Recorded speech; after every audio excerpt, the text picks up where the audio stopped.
This game was worth so much and so much more. I'm so excited to share this with you. For the ones that are still on the fence about this Final Fantasy VII Remake, look no further, because this is going to be the icing on your cake to make you go get this game and pick it up and enjoy it just like I am.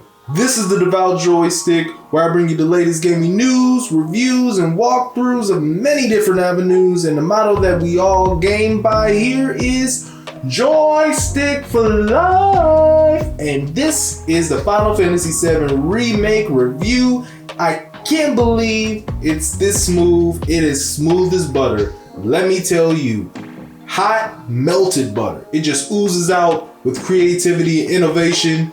This game right here, I understand why they took so long and they took the amount of time they did. Square Enix is a mastermind when it comes to RPGs. There, I've said it. Don't at me. I'm about to be as real as night and day with you guys, because when I popped this game in, I was going completely blind. And I feel like I made the right decision when I did that, because a lot of reviews and a lot of little bits and hints and tips and tricks, not the magazine, but the actual words I'm saying, they're bringing out little cutscenes for Final Fantasy VII Remake. I purposely avoided that just so I could enjoy it for the very first time.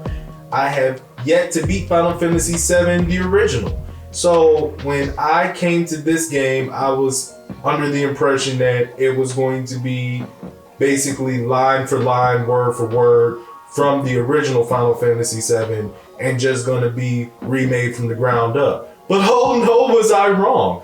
They put extra pieces into the story that helped the reader gain understanding of parts that weren't able to be put in the original.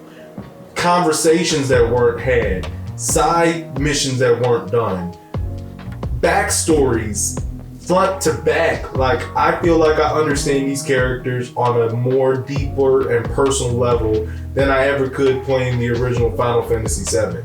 Now, going back to play Final Fantasy VII, after playing this, I probably will understand a lot more, even from playing it from that perspective, because they've added some new things to this game that I don't remember in my playthrough of getting stuck in the original Final Fantasy VII.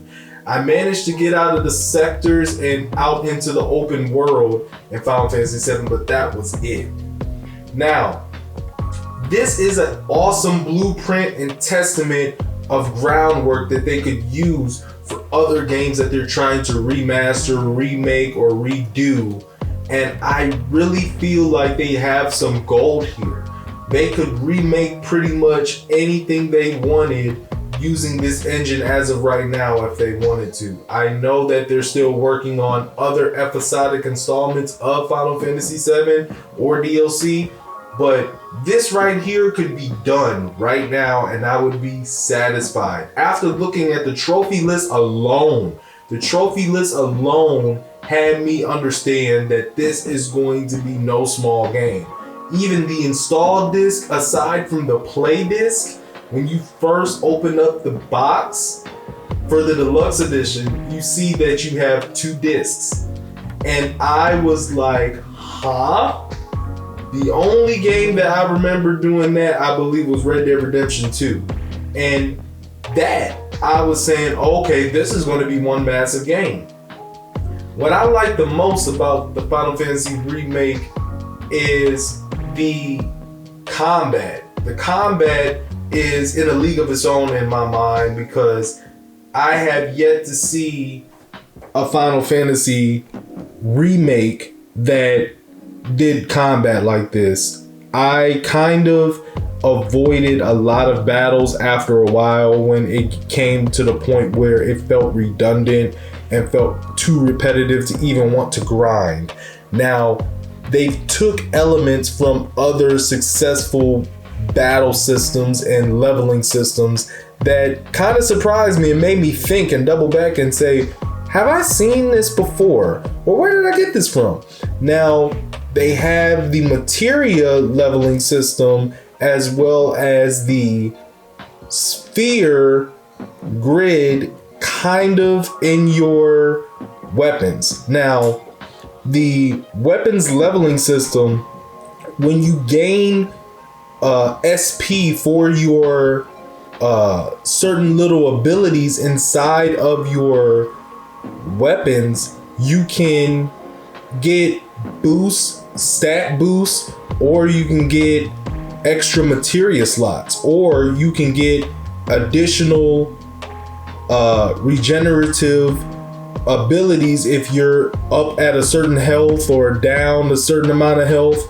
And that's really cool that they put that in there, because I don't remember ever seeing that in a Final Fantasy game before, up until 15. Now, there are a couple Final Fantasies that I missed, but let's not get into that.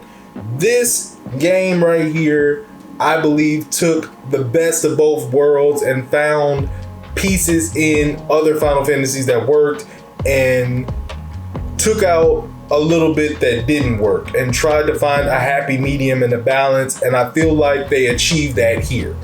Now, what I will say is that if the game was to cut off right after you left Midgar, I wouldn't know the difference and would not be upset either way, because after 13 hours of gameplay, I feel like that I know what the game is really about and what they were really trying to go for here. And they were trying to go for a more immersive take on an already masterpiece game. Like this right here, I could run out battery life on my camera talking about and putting back on little nuances and things I liked and what I didn't like. But right here is just a spokesperson for the game to just tell you that if you were looking for a good RPG, especially during this pandemic, to go out and get this game, even get it digitally, and you would not be sorry. I'm just excited to see what else they do with this and the amount of traffic that this game is going to bring, because with this game, I literally want to just get done with all of my chores and get done with all of my required daily tasks, just so I can try to finish this game as quickly as I can, so I don't get a spoil from seeing something on social media or seeing something that I wasn't intending to see about this game. And it's pretty hard to do. So at the end of this, what you could take away from this review is that Final Fantasy VII Remake is in a league of its own in RPGs, just built upon what was already known as a masterpiece of a game, 23 years running, can't be stopped, won't be stopped, can't be topped, won't be dropped. This game right here, you need to go and pick up if you are in the market for it and you can afford it. Borrow it from somebody, gamefly it, do something. Hopefully somebody has a used copy, because they beat it so quick and they don't collect games, they just beat them and return them. Right now, that is one of the top remade RPGs, and you should enjoy it, especially if you're a Final Fantasy fan. I'm going to beat this game and 100% complete it and work back to the original Final Fantasy VII and uncover the rest of the story that is going to be told later on in episodic installments for the PlayStation 4 and PlayStation 5. I hope you guys enjoyed this video. Please leave a like, comment, and subscribe. And thanks for watching. Peace.